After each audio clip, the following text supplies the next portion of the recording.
السلام علیکم۔ آج جب ایران نے اسرائیل کے اوپر حملہ کیا ہے تو وہ گونگے بھی اب بول اٹھے ہیں، وہ بھی بول رہے ہیں کہ اس سے ورلڈ وار 3 ہو جائے گا، اس سے بہت سے جانی مال کا نقصان ہوگا۔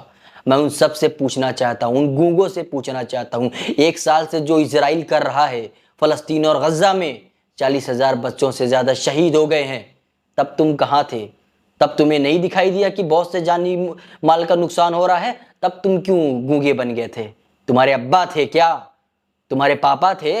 بہت سے اندھبھکت ہیں نا جو اسرائیل کو اپنا ابا بنا لیے ہیں، اپنا ابا سمجھتے ہیں۔ اندھبھکتوں کی پرابلم کیا ہے معلوم ہے؟ جو بھی مسلمانوں کے اوپر ظلم کرے، جو بھی مسلمانوں کو گالی دے، وہ ترنت اس کو اپنا ابا بنا لیتے ہیں، آفیشیلی فادر بنا لیتے ہیں۔ ایسے بھی اندھبھکت پڑے ہوئے ہیں اور ایسے بھی اندھبھکت پترکار بھی ہیں جو گوبر تو کھاتے ہیں، اس کی وجہ سے ان کا دماغی سنتلن بگڑ گیا ہے۔ وہ بھول جاتے ہیں کہ انسانوں کی بات کرنا، وہ پترکار ہیں، انہوں نے جرنلزم کی ہوئی ہے، لیکن وہ دلالی کر رہے ہیں آج کے ٹائم پہ حکومت کی۔ میں ان سب سے کہنا چاہتا ہوں، اپنی پیٹ میں درد ہو رہی ہے۔ ایران نے جو کہا ہے پورے اسرائیل کو مٹی میں ملا دیں گے، تو ہم کھڑے ہیں نا، ہم خوش ہو رہے ہیں۔ اسرائیل کو مٹی میں ہی ملنا چاہیے۔ اسرائیل جو آج کام کیا ہوا ہے اس کو مٹی میں ہی ملنا چاہیے۔ اس کی جگہ دنیا میں نہیں ہے، اس کی جگہ شمشان ہی ہے، اور اس کو شمشان میں ملائیں گے انشاءاللہ۔ میرے حضور کا فرمان ہے، وہ مٹی میں مل کر رہے گا، آج نہیں تو کل۔ بے شک دیری ہے میرے رب کے فیصلے میں، لیکن یاد رکھنا انصاف ہمارے ہی ساتھ ہوگا۔ حق کی جیت ہوتی ہے ہمیشہ، اور فلسطین حق پر ہے۔ فلسطین کی زمین پر اس نے قبضہ کیا ہوا ہے اور ظلم کیا ہوا ہے۔ اس نے 40,000 بچوں کو شہید کیا ہے، پورے غزہ اور فلسطین میں اس نے تباہی لائی ہے۔ اس کا بھی انجام اس سے عبرتناک ہوگا۔ نیتن یاہو کا وہ انجام ہوگا کہ دنیا دیکھے گی، بیچ چوراہے پر لٹکا ملے گا۔ وہ یاد رکھنا جو اس نے کام کیا ہے۔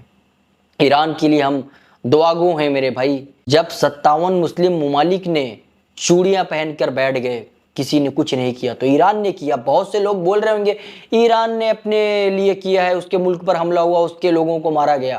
میں پوچھنا چاہتا ہوں ان بزدلوں سے، میرے بھائی کم سے کم ایران اسرائیل کے سامنے کھڑا تو ہوا ہے، مقصد کوئی بھی ہو اس کا، لیکن جو ظلم اسرائیل کر رہا تھا ہمارے فلسطین اور غزہ میں، اس ظلم کرنے والے کے سامنے کوئی تو کھڑا ہوا ہے۔ اللہ جو بھی کھڑا ہوا ہے اس کی حفاظت کرے اور اس کو طاقت عطا کرے میرے بھائی، اور اس اسرائیل کو دنیا کے نقشے سے مٹانے تک انشاءاللہ ایران کو ایسے ہی بلند کر کے کھڑا رکھے۔ اور میں تمام ان مسلمانوں سے کہنا چاہتا ہوں، 57 مسلم ممالکوں سے، اگر تمہارے اندر غیرت زندہ ہے نا تو ایک اسٹینڈ لے لو۔ کہتے ہو نا لبیک یا رسول اللہ، اگر لبیک یا رسول اللہ کہتے ہو، اس رسول اللہ کو مانتے ہو، اس کے لیے کلمہ پڑھے ہو اور مسلمان خود کو کہتے ہو، اب یہ وقت گھروں میں بیٹھنے کا نہیں ہے، یہ وقت فلسطین اور غزہ کے لیے اسٹینڈ لینے کا وقت ہے۔ مکمل بائیکاٹ کرو، ہر ایک چیز سے اسرائیل کو بائیکاٹ کرو، اور انشاءاللہ اسرائیل کو دنیا کے نقشے سے مٹانا ہے ہمیں۔ مسلمانوں ویڈیو کو شیئر کرو، ہر بھائی تک شیئر کرو۔ آپ لوگ دعا کرو فلسطین اور غزہ کے مسلمانوں کے لیے، اور اسرائیل پہ لعنتیں بھیجو۔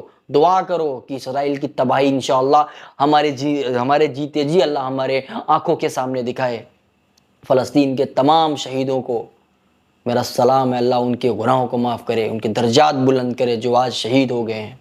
اللہ ہم سب کو شہید ہونے کا جذبہ عطا کرے، ہم سب کو شہید ہونے کی ہماری جو دلی مراد ہے، جو اچھا ہے، اس کو پوری کرے۔ یا اللہ ہمیں بھی اپنے دین اور اسلام اور حق کے لیے شہید کرے میرا اللہ، یہی میری دعا ہے، اور میری دعا کو قبول کرے، آمین۔ ویڈیو کو شیئر کرو میرے بھائی۔